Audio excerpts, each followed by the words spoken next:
United States, U.S. billionaire and one of the major prominent persons that campaigned with his own resources for the return of President Donald Trump to the White House for a second tenure, Elon Musk has again condemned the latest version of tax and spending bill presented by President Trump as released by the U.S. Senate, describing the president policy as utterly destructive that will destroy millions of jobs in the U.S. and caused a strategic harm to the country.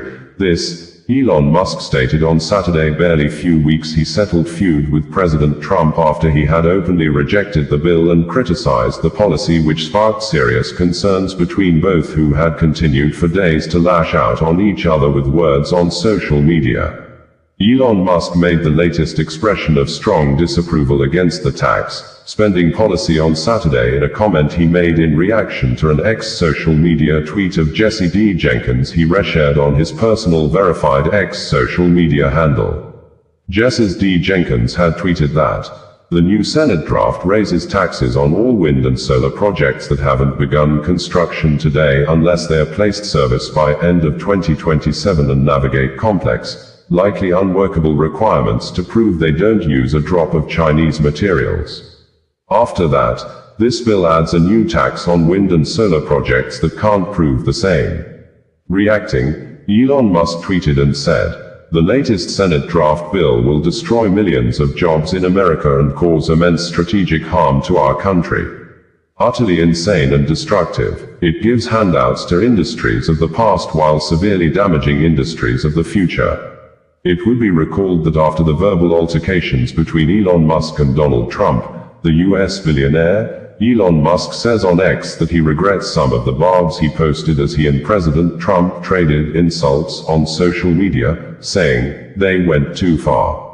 Hours after Musk posted about regretting his comments, the New York Post published a pre-taped interview with Trump in which he said he had no hard feelings toward Musk.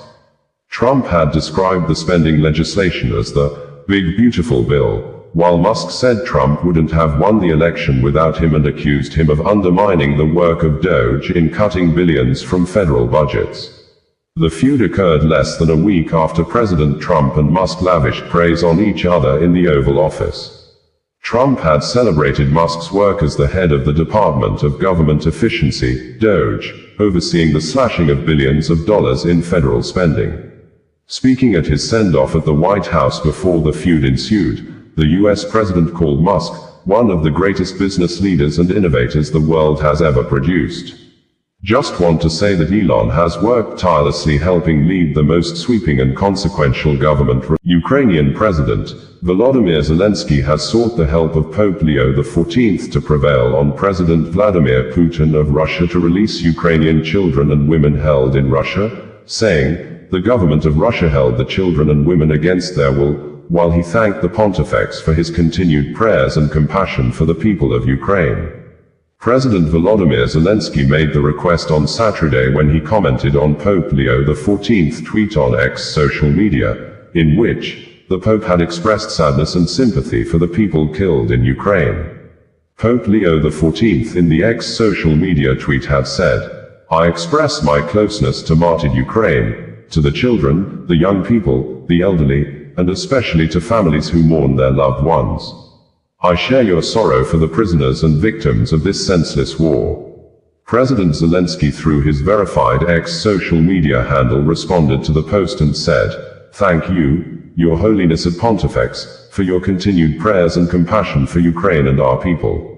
Together we must stop this wanton Russian aggression and protect innocent lives.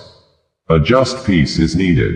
And we would also deeply appreciate your kind help in bringing back all our people, adults and children, held in Russian captivity against their will." Meanwhile, President Zelenskyy also on Saturday in a statement to mark the 2025 Constitutional Day of Ukraine, wrote and stated that, "Today, we are marking Constitution Day of Ukraine, the constitution of our state, our nation. The first word of its first article is Ukraine. And this reflects our ultimate goal, our mission. Ukraine is, and will be, on earth. Ukrainians are, and will be, on earth. This is both our goal and our shared duty.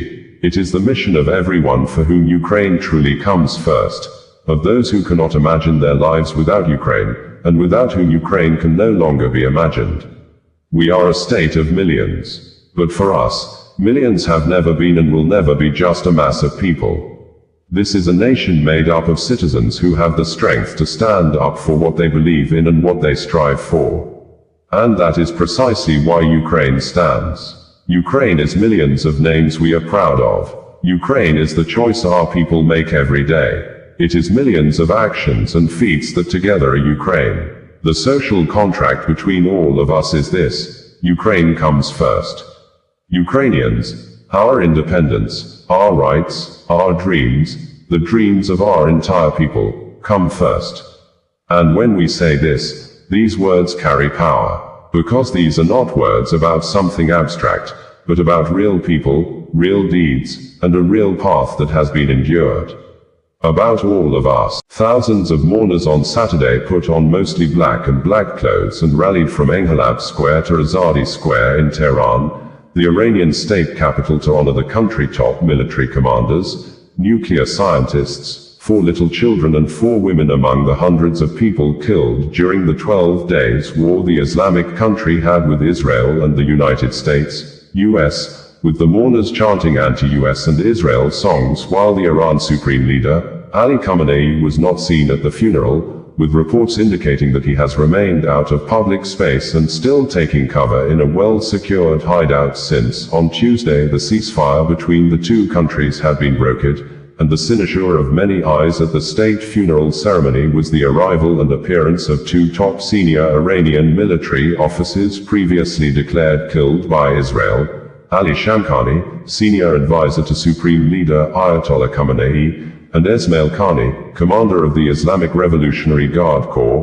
IRGC Quds Force, which Israel Defense Forces, IDF, had claimed to have assassinated with an airstrike on the 13th of June 2025 during the start of the Iran-Israel war. However, Iranian state media contradicted the IDF report on the 20th of June that the officials are still alive, and they were in stable condition after recovering from severe injuries from the strike. According to the Islamic Republic news agency, IRNA, banners reading, "Boom Boom Tel Aviv," are carried at the funeral procession for the Martyrs of Might in Tehran. Boom Boom Tel Aviv is a song by American artist Lucas Gage in support of Iran's armed forces. It trended on YouTube with 577 million views in less than 24 hours. While displaying a video, IRNA added that Zara Bazgar, the 3-year-old victim of Israeli aggression whose small coffin was carried in today's procession, singing epic song, "Oh, Iran." She and her mother, Mazir Askari, a pediatric specialist, were killed in an Israeli strike on Shahid Chamran complex on June 13, 2025. The coffins of the IRGC's Chief General, Hossein Salami, the head of the Guard's ballistic missile program, General Amir Ali Hajizadeh, and others were driven on trucks along the capital's Azadi Street as people in the crowds chanted, "Death to America," and "Death to Israel," according to local media. Salami and Hajizadeh were both killed on the first day of the war, which Israel said was meant to destroy Iran's nuclear program. It was observed that Saturday's ceremonies were the first public funerals for top commanders and more than 40 people killed during the 12 days war since the ceasefire began on Tuesday, and Israeli Prime Minister Benjamin Netanyahu has listed what the troops of Operation Rising Lions achieved in a 12-day war with the Islamic Republic of Iran, stating that Israel will now pursue the path of making peace with nations in the Middle East and compensate those that suffered damages, specifically stating that all the buildings destroyed by Iran ballistic missiles will be rebuilt anew by the Israeli government for the victims, adding that, without the immense achievements in Gaza, in Lebanon, in Syria, and against the said terrorism in Judea and Samaria, Israel would not have been able to reach Tehran, made the statement on Tuesday evening after Iran President Masoud Pezeshkian announced an end to the 12 days tense and frightening military campaigns that the United States, led by President Donald Trump, took side with Israel and officially and openly got itself involved in the war on Saturday 21,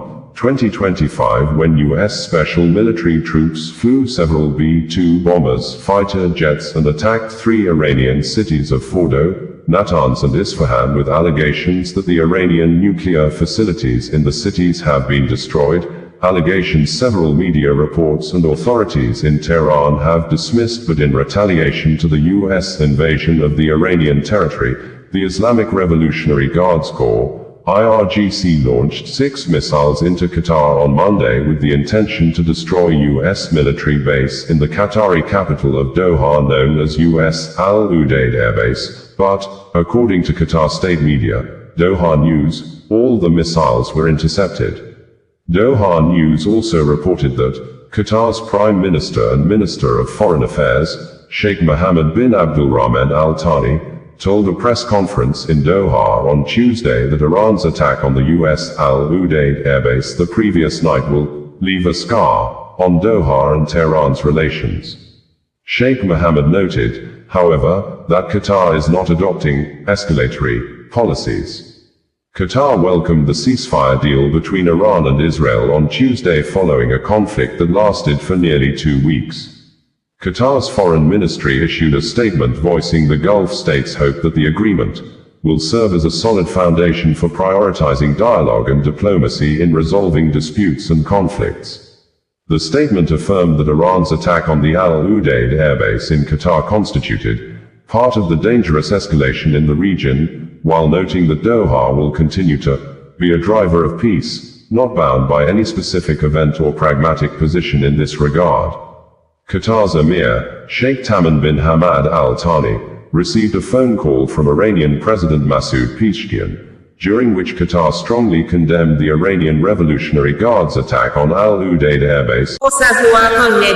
Bringing you the news in a more digital way.